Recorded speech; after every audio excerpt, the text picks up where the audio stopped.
President Trump says he hopes to be rewarded in the afterlife for his efforts to bring an end to the war in Ukraine.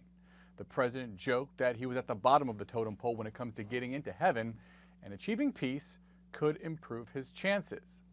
It was a moment of levity in the midst of consequential discussions about a peace deal to end the war. Joining me to discuss, Niall Stanage, White House columnist here at The Hill.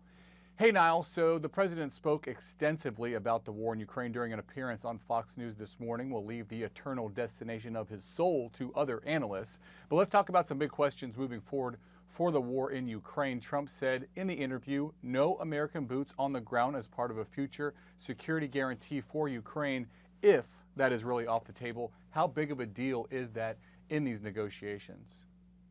It's very significant because the issue of security guarantees is one of the biggest issues in the whole broader negotiation that may or may not end this war. So we heard a lot from the European leaders at the White House about the idea that there were going to be some kind of NATO-like guarantees, even though, of course, Ukraine would not be a member of NATO. But now President Trump, backing away from the idea that there would be boots on the ground, suggesting the US might have some coordinating role. That's, I think, a little bit on the vague side for Ukrainian needs. And of course, the Ukrainians don't trust Vladimir Putin at all because of his previous record in this kind of area.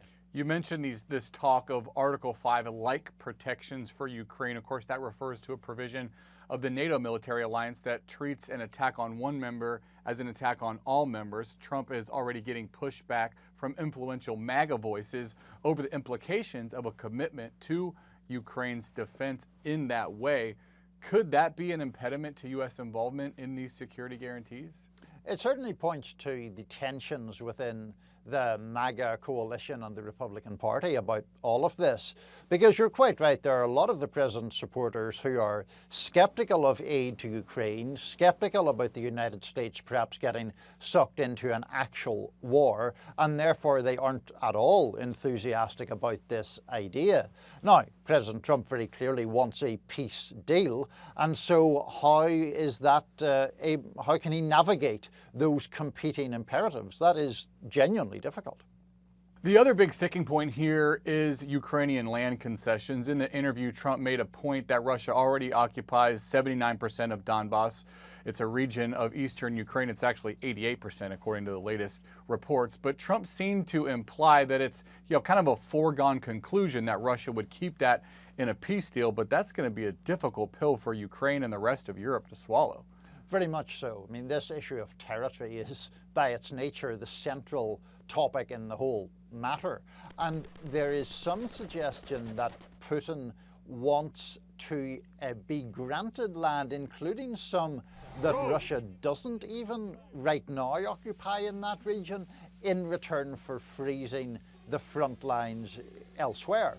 Now, are the Ukrainians going to go for that? Like you, I find it difficult to imagine them doing so. It's possible, I suppose, but it would be indeed an incredibly difficult thing for Zelensky to sign up to, or for Zelensky to sell to the Ukrainian people after 3.5 years of war.